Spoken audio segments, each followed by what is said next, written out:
quero que você venha para o livro de Daniel, capítulo 2. Eu quero ministrar uma palavra. E eu preciso que você, capítulo 3, preciso que você seja muito racional, porque é uma palavra que te convida a pensar. Essa mensagem estará gravada no canal no YouTube da igreja. Se você não é inscrito no canal da igreja, se inscreva, ID Semeador. E também estará disponível no meu canal, pr.adriano Menezes. Eu quero que você ouça essa mensagem várias vezes, porque é uma mensagem que te convida a pensar. É uma mensagem inteligente para você pensar. Eu vou colocar muitos textos transcorridos no meio da mensagem, mas esses textos não serão dados referência. É um convite a você pensar. E ela começa no capítulo 3 do livro de Daniel, versículo 25. Você pode ficar sentado mesmo, Daniel 3, 25. Diz-nos assim: Tornou ele e disse: Eu, porém, vejo 4 homens soltos, que andam passeando dentro do fogo, sem nenhum dano, e o aspecto do quarto é semelhante ao filho dos deuses. E o aspecto do quarto é semelhante a um filho dos deuses. Mantenha sua Bíblia aberta. O texto em questão é narrado num episódio singular que acontece na Babilônia. O povo de Israel estão cativos na Babilônia e agora todos eles estão debaixo da ordem do rei, do imperador, que recebe esse nome, Nabucodonosor. E ele baixou um decreto depois de um sonho que teve de uma estátua de ouro, cabeça de ouro, peito de prata e assim vai. Ele teve um sonho em que ele se sentia, em que ele era o grandão, o bambambam daquele momento. Então, querendo ser adorado com a imagem de ouro que ele mandou fazer, ele dá uma ordem a todas as pessoas, de perto e de longe, grandes e pequenos, que se ajuntassem na cidade, e quando fosse dado a ordem, tocada a trombeta, todos deveriam se ajoelhar e adorar a imagem de Nabucodonosor. E quando eu digo todos, eu também estou me referindo a uma quantidade de judeus que estão prisioneiros naquele lugar. Só para você entender, Israel foi invadido pelos povos caldeus, e nessa invasão foram levadas 3 remessas. A primeira remessa foi a remessa dos nobres, a remessa dos inteligentes, dos sábios, e só nessa já eram 50 mil pessoas. A segunda remessa foi levado o restante do povo, e a terceira levando os pobres, as pessoas mais humildes, ficando para trás apenas os camponeses. Esse povo agora preso na Babilônia tem que fazer a mesma coisa que Nabucodonosor pediu. Só que Israel tinha sido ensinado que só há um Deus, verdadeiro, exclusivo e suficiente. E eles não podiam se curvar diante de outro Deus. Mas Nabucodonosor exigia adoração como Deus, exigia ser adorado como Deus. Então ele disse: faça-se essa imagem, curvem-se diante dela, eu sou Nabucodonosor. E os 50 mil judeus, pelo menos, estão ali. Quando a trombeta foi tocada, 49.997 judeus, eu estou falando somente dos judeus, se ajoelharam, fora um mar de pessoas, uma multidão de pessoas. 3 deles resolveram manter os seus princípios, 3 deles resolveram não se curvar. Eu estou me referindo a jovens conhecidos como Ananias, Misael e Azarias, com nomes mudados: Daniel, Sadraque, Mesaque e Abidnego. E eles estão agora em pé. Quando alguém chega aos ouvidos do rei dizendo: rei, você deu uma ordem para que todo mundo se ajoelhasse e adorasse, mas esses 3 moços não fizeram isso. O rei, com muita bondade, os chama e diz: por que vocês não fizeram isso? Não, rei, fique o senhor sabendo que nós não nos curvamos diante de homens, nós só nos curvamos diante de Deus. O rei começou a alimentar um sentimento de raiva. Quem são vocês para se levantarem assim contra a minha palavra? Quem são vocês para desobedecerem? Darei uma última chance. Vou acrescentar o fogo da fornalha, porque esse era o castigo. Será jogado na fornalha de fogo ardente aquele que não adorar. E acrescentarei isso 7 vezes mais. E se vocês não se curvarem, eu os lançarei dentro da fornalha. Não foi nem preciso terminar a frase quando os homens disseram: ó rei, precisa nem o senhor acender, precisa nem o Senhor dar outra chance, nós não vamos nos curvar. E de fato não se curvaram. Seus valores e sua crença estavam acima da proposta que lhe fora feita. E quando Nabucodonosor, agora tomado de ira, pega esses 3 jovens, os amarram de pés e mãos e lançam-os vivos dentro da fornalha, do outro lado ele está sentado para assistir o espetáculo dos homens que desobedeceram Nabucodonosor, mas que ficaram em pé na presença de Deus. Ele agora queria ver o espetáculo e sorrir dizendo: cadê, cadê, cadê? E para espanto de Nabucodonosor, ele vê os homens soltos, vê os homens vivos, vê os homens andando.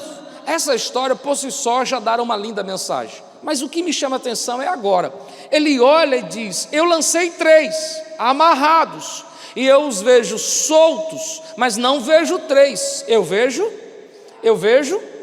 e o quarto tem a semelhança do Filho dos deuses. Se você quer um tema para essa mensagem, aqui está um tema, essa mensagem: qual a imagem que você tem de Deus? Eu não sei o que Nabucodonosor tinha em mente quando ele disse: o quarto parece com Deus, o quarto tem a imagem do Filho de Deus. Eu não conseguirei descrever para vocês o que se passava na cabeça dele. Então eu faço essa pergunta para você: qual é a imagem que você tem de Deus?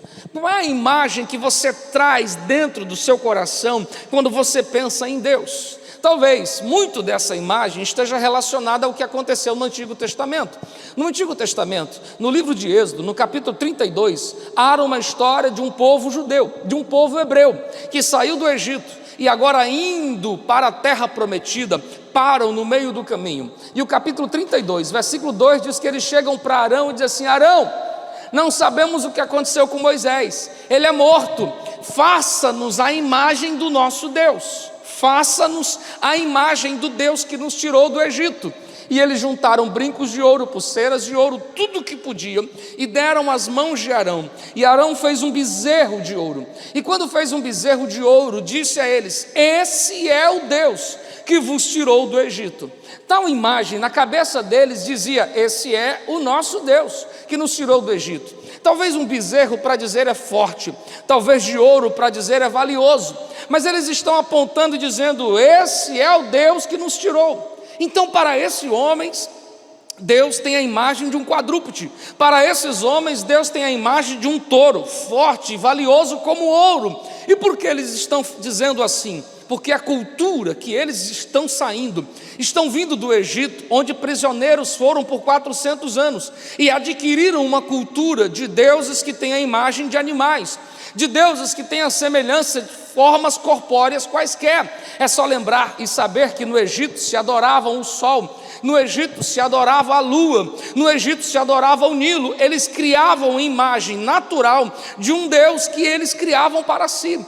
Então, uma cultura imposta ou adquirida os faz dizer: esse é o nosso Deus. E eu estou te dando essa descrição porque as nossas culturas adquiridas ou impostas trazem para nós uma imagem do Deus que nós agora afirmamos crer. Você está na igreja, tem uma Bíblia, mas você carrega uma imagem de Deus. Quando você vai orar, você talvez dobrando o joelho para falar com Deus, você tenta desenhar como é que é Deus. Eu já me vi assim, pensando: e como é que é o rosto de Deus? Por ser criança, vendo aqueles filminhos de Jesus, então a gente consegue desenhar a imagem de Jesus, e a gente peleja para desenhar a imagem de Deus. E sabe por que fazemos isso? Porque a cultura, a nossa formação, nos leva a criar essa imagem. Todavia, a pregação de hoje vai muito mais do que uma imagem, um estereótipo. Eu quero te convidar a ir um pouquinho mais profundo na pergunta, e perguntando, vou te falar sobre esta imagem de como você enxerga Deus, além de uma aparência que a gente pode pelejar para criar, além de uma imagem visível, um estereótipo qualquer. qual é a descrição de Deus para você? Como você enxerga Deus? E eu quero responder essa pergunta observando algumas coisas que eu encontro na Bíblia, algumas coisas que eu encontro na história, algumas coisas que eu encontro na nossa modernidade. Porque quando eu olho para a antiguidade, eu vejo a apresentação de um Deus tirano. É só lembrar que há décadas atrás nós vimos o mundo se curvando diante de um Deus muito iracundo, de um rosto severo sentado no trono. E isso foi chegando até nós quando pequenos os pais diziam: não façam isso, que Deus castiga. Então nós aprendemos, e isso era muito próprio da época medieval, da época chamada época da Idade das Trevas, onde se apresentaram um Deus tirano, que no trono, com o rosto ranzino, juiz, e que por mais que você se esforçasse para fazer alguma coisa, jamais você iria conseguir agradá-lo. Apresentaram um Deus cruel e punitivo, que nos deixava com tanto medo, que até quando íamos orar, nos sentíamos inibidos de falar alguma coisa, ou de se aproximar dele. Por vezes, nem conseguíamos falar com medo deste Deus tão cruel e punitivo. Dizíamos que ele era castigador e punitivo, e que estava nem aí com as dores das pessoas. Essa é a ideia da antiguidade. No contraditório de tudo isso, na modernidade nos apresentaram um Deus que não é tão punitivo, que não é tão cruel assim, mas que se tornou o inverso disso, o bobo da corte. Nos apresentaram um Deus na modernidade que não importa o que você faça ou deixe de fazer, ele sempre vai estar lá de braços abertos e com um sorriso muito largo no rosto. Nos apresentaram um Deus que não importa os seus pecados, isso nunca foi problema, ele te quer de qualquer jeito.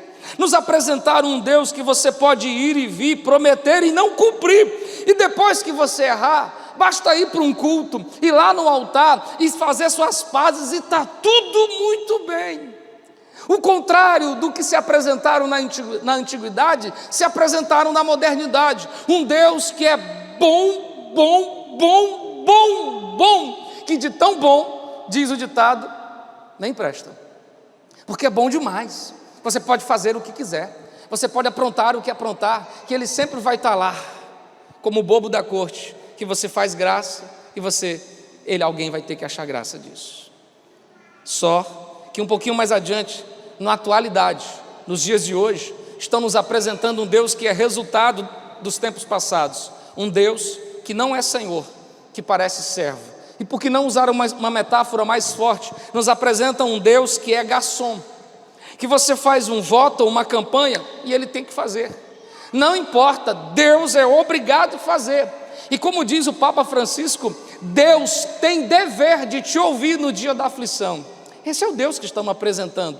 Um Deus que você pede e ele tem que te atender. Se não, coloque ele na parede, ele vai ter que te atender. Nos apresenta um Deus que depois de um voto e de uma campanha, você vai ter tudo o que quiser, como se fosse uma varinha de condão. Sim, salabim, as coisas acontecerão. Nos apresenta um Deus que deixa de ser Senhor para ser servo, e ele tem que cuidar de tudo. E se ele não cuidar, ele recebe toda a culpa pelo que está mal. E tudo que é mal é culpa dele. Onde está Deus? Mas tudo que é bem, não se dá o voto nem um tributo a ele. É mérito, é coincidência. Deixa de bobagem, isso é coincidência, coisa da medicina. Mas se foi coisa mal, que Deus é esse que permite uma mãe ver seu filho morrer? Que Deus é esse? Na pandemia, onde está Deus? E nas suas festas, onde estava Deus? Nas suas orgias e prazeres, onde está Deus? Estão nos apresentando na atualidade um Deus que é garçom, e as pessoas ainda perguntam onde ele está. Eu quero então te convidar a pensar que tudo que nós estamos ouvindo, ou vendo, ou fazendo, não é de hoje. As coisas que se reproduzem hoje já eram assim. No Antigo Testamento, lá na época de Moisés, quando as pragas invadiram o Egito, Faraó vai fazer o que as pessoas fazem hoje. Querem o livramento, mas não querem dar a honra a quem os livrou. Quando uma praga assolava o Egito, eles diziam: ore por nós, e eu os deixarei ir livre para a terra prometida. Acabava de ser resolvido o problema e Faraó continuava com o coração duro e usando uma frase de Facebook: estão igualzinho ao povo do Egito, que se importam no dia da aflição, mas não estão nem aí no dia da bonança. No Antigo Testamento já era assim. No Novo Testamento, a multidão só queria os favores.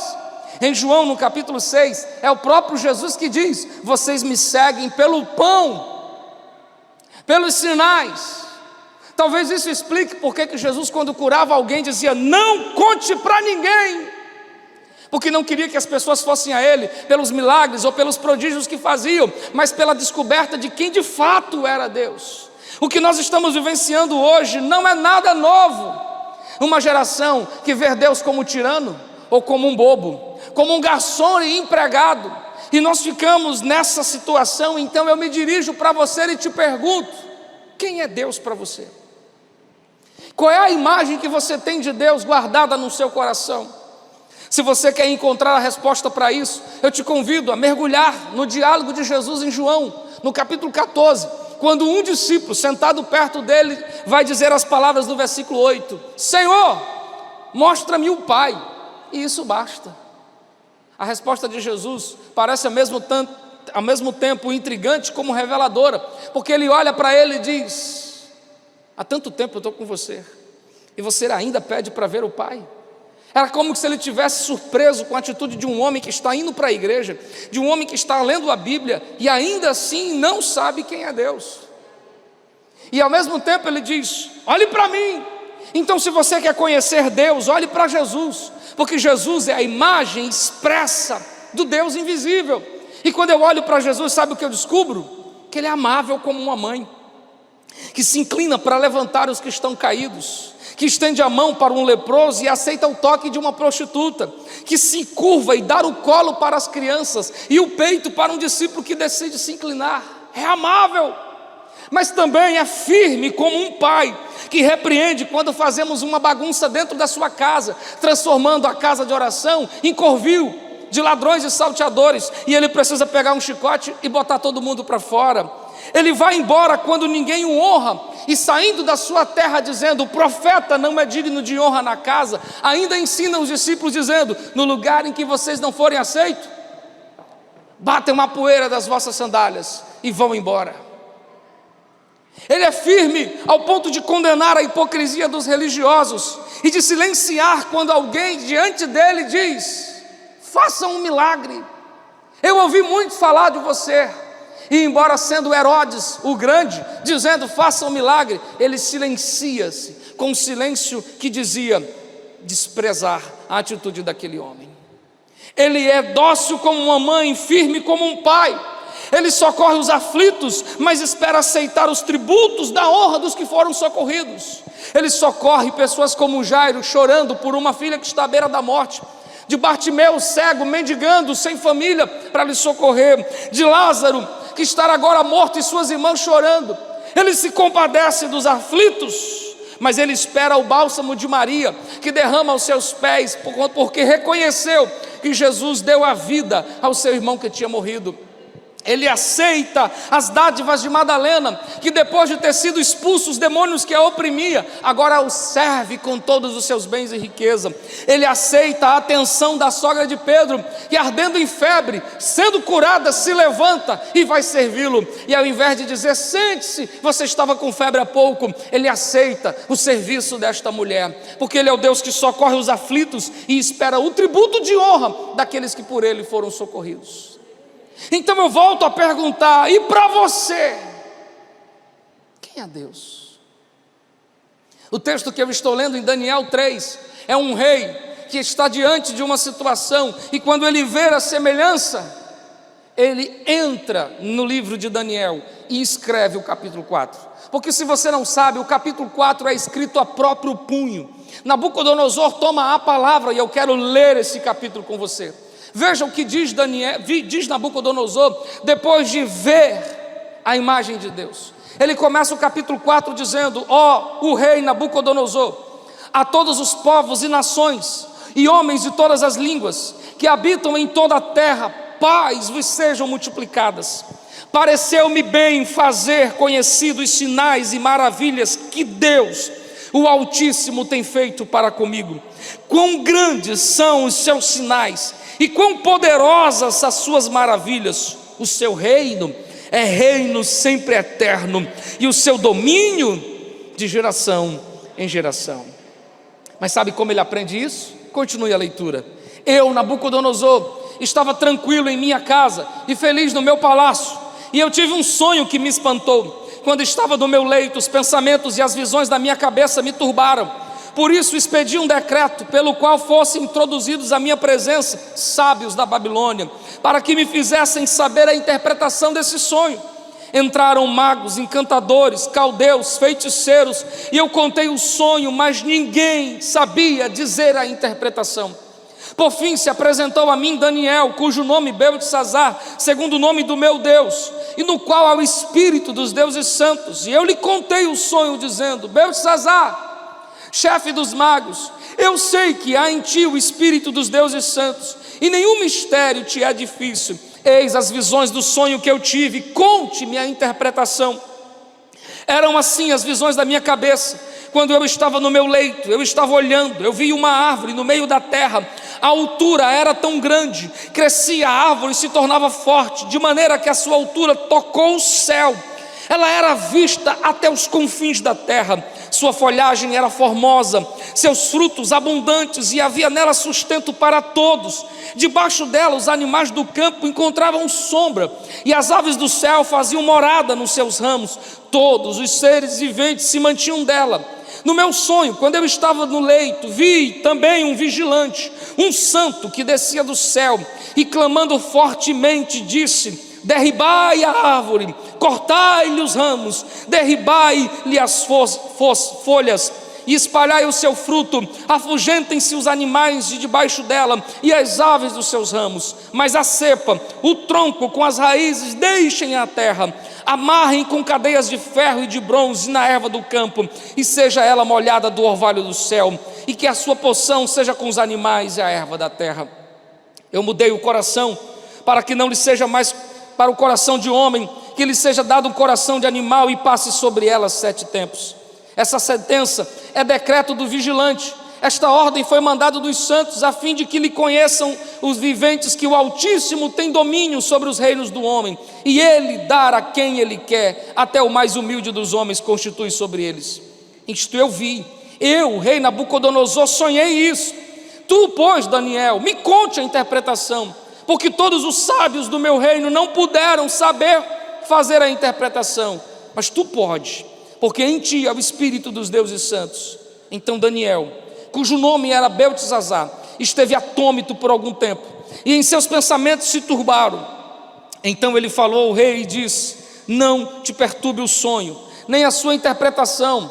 Respondendo Beltesazar disse: Senhor meu, o sonho seja contra os que têm ódio, e a sua interpretação contra os teus inimigos, porque a árvore que você viu, que cresceu e se tornou forte, cuja altura chegou aos céus, que foi vista por toda a terra, cuja folhagem era formosa, cujo fruto abundante, e que para todos havia um sustento, debaixo dela os animais do campo achavam sombra, e os ramos, aves do céu, esta árvore é tu, cresceste e vieste a ser forte, e tua grandeza cresceu e chegou até o céu, o teu domínio até as extremidades da terra. Quanto ao que você viu, ó rei, um vigilante, um santo que descia do céu, dizendo: corte a árvore, destrua, mas deixe o tronco com as suas raízes, deixe na terra, amarrada com cadeias de ferro e de bronze, essa erva do campo, para que seja molhada pelo orvalho, e a sua poção seja com os animais. Esta é a interpretação, ó rei, este é o decreto do Altíssimo, e virá contra tu, meu rei, meu senhor. Será expulso de entre os homens, e tua morada será como animal do campo, dar-te-ão a comer ervas como boi, você será molhado com o orvalho do céu, até que se passe 7 tempos por cima de ti, e você reconheça que o Altíssimo tem domínio sobre o reino dos homens, e ele dá para quem quer. Quanto ao que foi dito, que se deixasse a cepa da árvore com as suas raízes, o teu reino tornará a ser teu, depois que você tiver conhecido que o céu domina. Portanto, ó rei, aceita o meu conselho, e põe isso no seu coração, pratique a justiça em teus pecados, em tuas iniquidades, use de misericórdia para com os pobres, e talvez se prolongue os teus dias de paz. Todas essas coisas virão a ti, rei Nabucodonosor, durante 12 meses, passando sobre o palácio real da Babilônia. O rei então diz: não é esta a grande Babilônia? Eu edifiquei como casa real, com meu grandioso poder e a glória da minha majestade. Quando o rei falava isso, desceu uma voz do céu e dizia: a ti foi dito, ó rei Nabucodonosor, agora passou de ti o teu reino, será expulso de entre os homens, tua morada será com os animais do campo, far-te-ão comer ervas como boi, você passará 7 tempos, 7 invernos por cima de ti, até que você aprenda que o Altíssimo tem domínio sobre o reino dos homens. E no mesmo instante que o homem falou, se cumpriu a palavra sobre Nabucodonosor.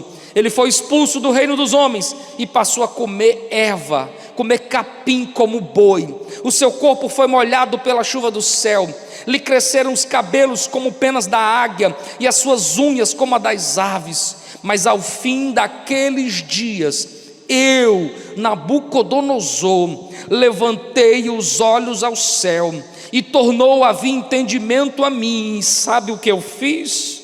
Eu bendisse o Altíssimo, louvei e glorifiquei aquele que vive para sempre, cujo domínio é sempre eterno, e o reino de geração em geração. Precisa dizer mais alguma coisa? Sabe o que Deus está esperando de mim e de você? Que nós enxerguemos de fato quem é Deus. E Ele não é o bobo da corte, que se brinca. Ele não é um garçom, que se trata desse jeito. Mas Ele também não é tirano. Ele está dando aos homens oportunidade de reverem seus conceitos, reverem suas visões. 1 ano foi dado a Nabucodonosor, e depois de 1 ano da mensagem, em vez de Nabucodonosor se curvar, se ensoberbeceu. E sabe o que Deus fez? Vai viver como animal, comer capim. Você vai precisar passar por isso para descobrir de fato quem é Deus. Às vezes, irmãos, eu oro por pessoas que estão passando por problemas e eu digo: Senhor, tenha misericórdia. Mas às vezes no meu espírito eu sinto Deus dizer: não ore por isso. Estou ensinando ele a reconhecer quem eu sou. Estou ensinando ele, porque o ser humano só aprende pelo caminho mais difícil, a dor, as dificuldades. E o Deus que te ama está dando tempo para você reconhecer. 12 meses e Nabucodonosor continuava soberbo, comendo capim, com unhas crescidas e cabelos crescidos, até que o entendimento voltou. Ei, faça esse entendimento voltar agora. Abra os olhos e reconheça quem é Deus. E sabe o que Nabucodonosor está dizendo? Eu agora sei que o Senhor reina, e que o seu trono está acima de todos os tronos, seu nome está acima de todos os nomes, seu poder é maior que o meu. O Senhor é Deus, o Senhor é poderoso, o Senhor é justo e benigno, o Senhor é quem diz quem é. Então eu te pergunto de novo: qual é a imagem que você tem de Deus? Limpe os olhos e veja direito o Deus que está diante de você, porque Ele está te dando tempo. E pode ser que por isso você está hoje aqui, porque essa é a sua última oportunidade de ajeitar, ou então o tempo começa para você.